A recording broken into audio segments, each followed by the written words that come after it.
乌克兰海王星 S-200 暴风鹰导弹以及数十架无人机猛袭克里米亚塞瓦斯托波尔，奔袭1200公里，乌军无人机摧毁俄能源厂。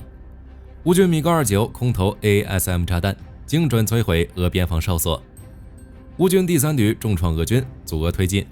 美国为乌克兰提供100亿美元援乌大礼包，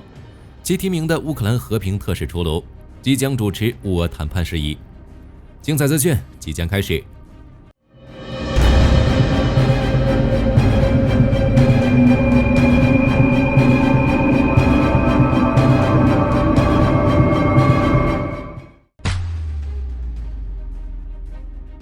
乌军的远程打击变得更加多样。10月27日，乌军使用海王星导弹、改进的 S-200 防空导弹，以及援助的暴风鹰导弹和40架攻击无人机，袭击了克里米亚塞瓦斯托波尔的贝尔贝克机场。俄国防部称，其防空部队在克里米亚和黑海上空拦截了25架来袭的乌军无人机。亲乌克兰的克里米亚风电频道报道则称，贝尔贝克机场和纳西莫夫高等海军学校附近均发生了爆炸，并分享了一张学院附近升起烟柱的图片。只不过遭到了俄方的否认。截止视频发布，乌克兰官方尚未对此次袭击发表评论。战争研究所则继续评估认为，欧美向乌军提供远程武器，使乌军增强了其现有的远程打击能力，能对俄罗斯后方造成更大破坏。接下来，乌军大概率会使用 ATACMS 暴风阴影斯卡普导弹，对克里米亚更多目标实施更大的打击。除克里米亚外，罗斯托夫州疑似再次遭到乌军空袭。据俄方消息称，驻扎在罗斯托夫州列尼纳坎一带的俄军第30混合航空团防空系统整夜都处于活跃状态，目前战况不明。不知道乌军的此次袭击是否会是法国斯卡普1级导弹的首秀。据开源情报报道，10月27日晚，乌克兰向俄罗斯巴什科尔托斯坦共和国萨拉瓦特市发动了大规模无人机袭击。当地炼油厂率先被击中，厂区内的油库和数个天然气设施被破坏，并传出多起剧烈的爆炸声。不过有俄媒称此次是一起误袭事件，俄方称来袭的并不是乌军无人机，而是俄军运输机。据俄罗斯电报频道披露，在袭击发生时，刚好有一架安2型双翼运输机在萨拉瓦特上空执行任务，结果被俄军防空系统误以为是乌军无人机来袭，接着便发射防空导弹向这架俄军运输机打去。而炼油厂发生的爆炸和大火，俄方称是被击落的运输机碎片造成的。目前乌俄官方尚未发布正式的声明，相关消息有待进一步验证。值得注意的是，萨拉瓦特市距离乌克兰边境已超过了1200公里。如果是乌军无人机来袭，这就意味着乌克兰接下来会更深入打击俄后方高价值目标，且不限于无人机和远程导弹。库尔斯克地区10月27日，乌军继续在达里诺和夏林克村对俄军第51和104空降团驻守的阵地发起攻势，双方当天展开了数次交火。值得注意的是，乌克兰空军也频繁加入战斗。据发布的地理定位录像显示，乌军的米格29战机向杰特基诺的俄军边防哨所投掷了2枚 ASM 锤子炸弹，精准将其摧毁。哈尔科夫方向，乌军打退了沃夫昌斯克和基赫的俄军攻势。同时，据乌克兰一个旅的规则部门负责人10月27日报告显示，乌军重新夺回了利普奇附近的阵地，目前正对这里进行加固，以便在该地区进一步推进。而俄军开始频繁派遣破坏和侦察小组越境打击乌克兰境内的目标。据悉，其越境地点靠近格拉尼夫、科扎恰洛帕尼等地。库皮扬斯克方向，目前乌军已经完成了对市区和对所有穿越奥斯基尔河俄军的清理。乌克兰旅发言人11月27日报告说，乌军无人机正迫使俄军改变进攻方式，只能依靠步兵发起突袭。而俄军在被赶出来后备受耻辱，除了继续积蓄力量等待时机外，10月27日还在北部的德沃里奇纳定居点和东南部的科皮斯尼基夫卡、克鲁格利亚基夫卡定居点发动新的攻势，但进展并不大。加索夫亚尔方向，乌军第24旅在运河附近成功击退了俄军的机械化攻势，并在过程中击毁了7辆 BMD-4 装甲车。托列茨克方向10月27日，乌军重新夺回了市中心的阵地，并表示如今每天都能在该方向消灭100多名俄军，而俄军开始改变攻击方向和方法。据乌军推测，其目的是试图从侧翼渗透突破乌军防线。红军村方向，战斗集中在谢里杜河西北部。综合乌克兰和战争研究所消息，俄军在占领赫里霍里夫卡后，便开始沿河流北上，目前已经占领了彼得里夫卡的大部分地区，正兵分2路向诺沃西林卡和普希金方向快速推进。此外，俄军还从马里尼夫卡沿 M04 公路挺进。预计接下来，俄军会对舍甫琴科至利西夫卡一线发动攻击，从而快速收拢交通线附近的重要据点。只不过在推进过程中，俄军付出了巨大的代价。仅是乌军第3旅就摧毁了俄军在前线的2个弹药库，外加2辆坦克、3辆 BMP-2 战车以及2个迫击炮阵地。在库拉霍沃水库方向，据最新发布的地理定位录像显示，俄军第114摩托化步枪师已推进至松策夫卡西部。据分析认为，俄军目标是后方的舍甫琴科，从而使乌军防御复杂化。库拉霍沃本身，乌军不断抵御俄军第114摩托化步枪旅和第2近卫军的正面攻击。据一名乌克兰军事观察员称，俄军已经占领了60%区域，而战争研究所的数据则表示，俄军占领了43%的区域。但不管如何，该地区情况很糟糕。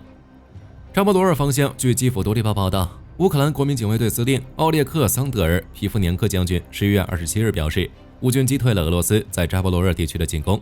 虽然他没有具体说明袭击的规模，但乌方消息继续警告称，俄军正在积蓄力量，准备在该方向发起攻势。因此，正在各个不同的方向积累人力和设备。赫尔松方向，乌军使用制导航空炸弹空袭俄军指挥所。同时，乌克兰发言人弗拉迪斯拉夫·沃克申上校报告说，俄军正在安东尼夫斯基桥、科扎茨基岛和克鲁格雷岛附近进行训练。同时，每周都会安排10到15人小队进行侦察，以定位乌军阵地和其他定居点位置进行打击。总之，11月27日，前线总共发生224起战斗，主要集中在红军村和库拉霍沃方向。俄军虽然略有进展，但据乌克兰公布的俄军损失数据显示，俄军也付出了1580人的新伤亡，而且前线的弹药库、集结地也遭遇乌军的重点打击，俄指挥体系开始崩溃，俄士兵也开始拒绝执行命令。据路透社10月27日援引2名匿名的美国官员的话报道称，拜登正在为乌克兰准备价值7.25亿美元的新武器包，其内可能包含集束弹药、地雷、无人机等武器。预计美国国会最早将于12月2日收到正式通知。我们都清楚，拜登如此做是为了防止特朗普上任后切断对乌克兰的支持。而在此之前，据政客11月26日报道，拜登还要求美国国会为乌克兰额外提供240亿美元军事援助，其中包括80亿美元是乌克兰安全援助倡议资金，可直接援助乌克兰；160亿美元则用于补充美军库存，以便为乌克兰提供更多的武器支持。只不过，《华尔街日报》11月27日分析认为，拜登不太可能在任期结束前交付全部款项，但其急于为乌克兰提供资金的态度，足以说明在剩下不到2个月的时间内，拜登可能还要做很多事情。与此同时，在意大利召开的 G7 外长会议谴责了俄罗斯，并重申对乌克兰的支持。欧盟也计划从冻结的俄罗斯资产中拨款10亿欧元，用于加强乌克兰的国防。德国除了在年底前向乌克兰交付防空系统外，还提供6500万欧元用于对乌克兰能源基础设施的支持。挪威则计划在2025年预算草案中将援乌资金从13.7亿美元增加到27.5亿美元。荷兰准备援助马克库姆扫雷舰，助力乌克兰海军重建。乌克兰还将从世界银行获得48亿美元贷款。面对北约、欧盟对乌克兰的不断支持，俄罗斯再次画下了红线。其国家安全会议副主席梅德韦杰夫声称，向乌克兰转让核武器将被视为对俄罗斯的攻击，但俄罗斯画的红线太多了，且都被一一跨越。不知道若是这条新红线也被跨越，梅德韦杰夫会是如何反应？美国当选总统特朗普10月27日提名基斯·凯洛格将军担任乌克兰和平特使，领导乌俄战争的谈判事宜。特朗普在社交媒体上直言：“我们将共同努力，通过实力确保和平，让美国和世界再次安全。”据路透社报道，现年80岁的凯洛格是提出冻结前线、否认乌克兰加入北约条件，并迫使乌克兰同意和谈，否则停止援助的人之一。那么，特朗普提名他当乌克兰和平特使，领导谈判，真的能做到对乌克兰公平公正吗？据基辅独立报11月25日报道，英国政府当天宣布再次制裁了30艘属于俄罗斯影子舰队的船只，使制裁总数达到了73艘，超过了美国制裁的39艘和欧洲联盟制裁的19艘。报道称，俄罗斯为规避石油禁运令，经常会让影子舰队船只悬挂他国国旗进行运输，以此为侵略乌克兰筹措资金。除了制裁船只外，英国还制裁了2家俄罗斯保险公司，指控他们间接促成影子舰队的诞生。所制裁的金额，根据英国外交、国协及发展部声明表示，刚列入制裁的半数船舶过去1年内运送了价值超过43亿美元的石油及石油产品。而英国外交大臣拉米也将此次制裁形容为最大规模的制裁方案。据中时新闻网报道，美国海军表示，其第15艘服役的自由级近岸作战舰贝洛伊特号在威斯康辛州密尔瓦基进行了成军仪式。未来，贝洛伊特号的母港被锁定在了佛罗里达州的梅波特海军基地，其性能除了具备原始设计的多功能战力，可执行扫雷、反潜、特种作战外，未来还有望装备海军打击飞弹等新锐武器，提升美海军战力。据 BBC 报道，俄罗斯一处绝密基地的叛逃军官向其透露，早在乌俄战争刚爆发时，俄军就准备好展开核打击。为了证实自己所讲内容的真实性，这个军官还向 BBC 展示了相关证件。根据证件，这位军官隶属于俄军核基地的快速反应部队。按照该军官的说法，该基地里所有的士兵都属于志愿兵，没有义务兵，并且需要持续接受测谎，生活也受到严格控制。例如，士兵不能携带手机，想要和家属进行会面，必须要提前3个月申请等。此外，这位军官还指出，在俄罗斯入侵乌克兰的第1天，基地就拉响了战备警报，所有部队都无法离开，并且核武器已完全就位，理论上随时可发射核弹。大约过了2到3周才取消警戒。对于这位军官的身份和说法 ，BBC 无法精准核实，但根据他所讲的内容，和俄罗斯当时展现出来的态度差不多。例如，在俄罗斯大举入侵乌克兰的3天后，俄罗斯总统普京便对外宣称，该国核武部队已进入特殊作战模式。另外 ，BBC 援引部分欧洲专家的分析称，俄罗斯核武大多是苏联时期留下来的产物，有些可能已失去了作用。对此，这位军官解释称，俄罗斯确实有一些老旧武器，但其核武库仍然相当庞大，维护核武设备的工作也一直在进行当中，可随时从陆海空进行发射。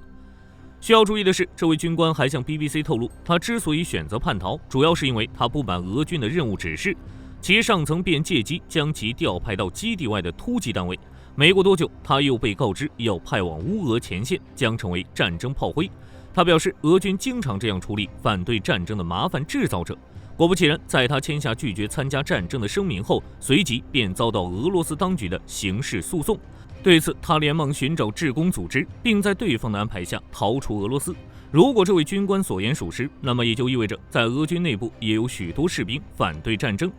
另据 Elite-Lism 统计，俄罗斯每月寻求帮助的逃兵数量大约在350人左右。这些士兵即便成功逃离了俄罗斯，也面临着被强行遣返的风险。据希腊以尼斯克新闻网报道，该国正计划将 S-300、道尔 M1 和 9K-33 黄蜂等在内的多种俄制防空系统转让给亚美尼亚。其中，希腊的 S-300 系统目前驻扎在克里特岛，共装备1个防空团，包含32部发射车和175枚 48N6 防空导弹。该导弹的最大射程为150公里。需要注意的是，此前北约和欧盟都希望希腊能够向乌克兰移交部分防空系统，但都被其拒绝。希腊总理米佐塔基斯一度公开表态，不会向乌克兰提供任何防空系统。而此次向亚美尼亚进行转让，希腊给出了2方面原因：一方面是因为作为前苏联加盟国，亚美尼亚拥有操作俄制防空系统的经验，完全有能力将希腊转让的防空系统整合到现有防御体系中。另一方面是因为希腊与亚美尼亚的合作关系不断加强，首先是希腊军事院校中的亚美尼亚公民，其数量增加了1倍；其次是两国之间的联合演习也变得更加频繁。例如，最近在克桑西佩特罗霍里靶场上举行的奥林匹克合作24演习中，两国进行了实弹演习和模拟无人机操作。此外，希腊还表示，尽管乌克兰也是前苏联加盟国，但就目前而言，乌克兰当前的军备基本上已经换装为欧美标准。再加入俄制防空系统的话，难免会显得格格不入。与此同时，为了取代这些即将退役的俄制防空系统，希腊正考虑加大投资力度，从以色列采购多款新型防空系统，包括大卫弹弓、巴拉克 MX 和蜘蛛等。这些防空系统的覆盖范围在20公里到300公里不等。另外，采购这些新型防空系统还是希腊在爱琴海岛屿上空建立大型防空网络项目的一部分。预计该项目将耗资约20亿欧元，并于2026年底投入使用。据挪威公共广播公司报道，该国安全部门逮捕了1名挪威警卫，原因是其在担任美国驻挪威大使馆警卫期间，利用职位之便替俄罗斯、伊朗刺探美国情报。目前，该警卫已被拘禁。挪威正在对其背后的组织进行全面调查，由于行动涉及机密，暂时不会对外公开过多细节。根据媒体报道，11月26日，以军对黎巴嫩南部沿海城市提尔发动空袭，清除了黎巴嫩真主党一名高级指挥官，其名为艾哈迈德·苏比哈奇马。以军表示，他是真主党在黎巴嫩南部沿海地区的行动负责人，取代了在11月17日的一次袭击中丧生的前指挥官。他从黎巴嫩境内南部、西部地区对以色列发动了多次袭击，包括渗透和反坦克导弹袭击等。目前，离真主党方面对以上表述暂无回应。此外，以军对贝鲁特及其他黎巴嫩地区也进行了大规模空袭，针对的主要目标是真主党的财务管理和系统，例如货币兑换所等。需要注意的是，在以色列对真主党进行这一轮打击后，双方很快就达成了停火协议。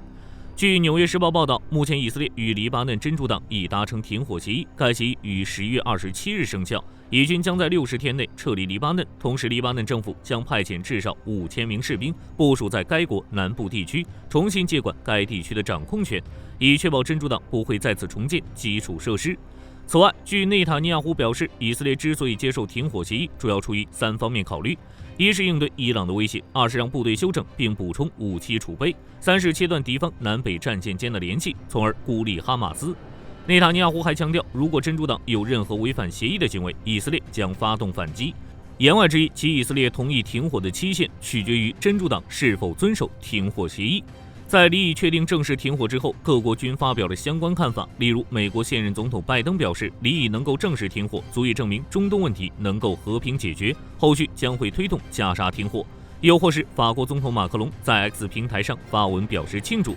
待后续离已停火彻底落实之后，接下来就是黎巴嫩的重建工作。此前欧盟已资助其2亿欧元，法国也为其众筹并捐款了8亿欧元。此外，法国总统马克龙还计划于12月初访问阿拉伯，可能会呼吁美国、黎巴嫩等国为重建所需的资金设立明确条件。另一方面，待真主党退出战场后，哈马斯将只能孤军奋战，届时以军可能会向其全面施压，以确保在加沙地带的被扣押人员能够安全返回以色列。据中时新闻网报道，美陆军位于佐治亚州的摩尔堡基地接连发生盗窃案，例如今年3月至5月，共有31支 M17手枪失窃。对此，美陆军刑侦组提出5000悬赏金，希望外界能提供相关情报破案。然而几个月后，又有2副增强型夜视镜，一副 AN-PAS-13D 热光学瞄准镜遭窃，美陆军刑侦组只好将悬赏金提高到1.5万美元。据悉，摩尔堡是美陆军的主要训练中心，也是陆军步兵学校和陆军装甲学校的所在地。失窃的 M17手枪由德国制造，是 P320 手枪的美国版本，现为美陆军标准配枪。除摩尔堡基地外，美国其他基地也发生过军备失窃案，例如勒琼营第6陆战队第3营丢失过步枪和手枪，欧文堡陆军国家训练中心丢失过 M240B 机枪等。另据美联社统计，实际上自2010年起，美国军方至少已有1900支枪遭窃。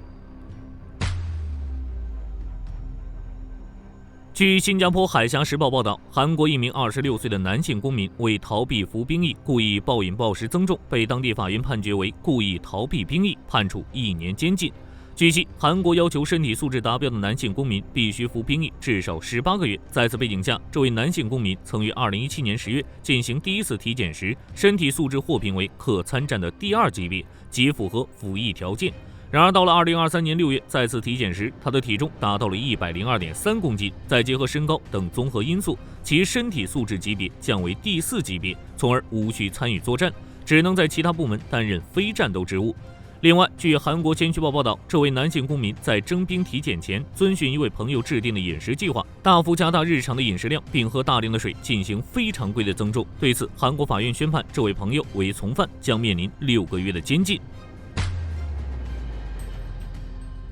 据日本广播协会报道，日本外务大臣岩屋义在出席意大利举行的 G7 外长会议期间，与意大利国防部长克罗塞托签署了物品劳务相互提供协议。按照该协议，日本自卫队与意大利军方在未来执行联合演习、救灾等行动时，能为彼此提供燃料、弹药、补给物资以及运输等后勤作业。好了，本期节目到这里就结束了。大家认为特朗普提名的乌克兰和平特使能保障乌克兰的利益吗？欢迎在评论区留言讨论。我是火力军，下期再见。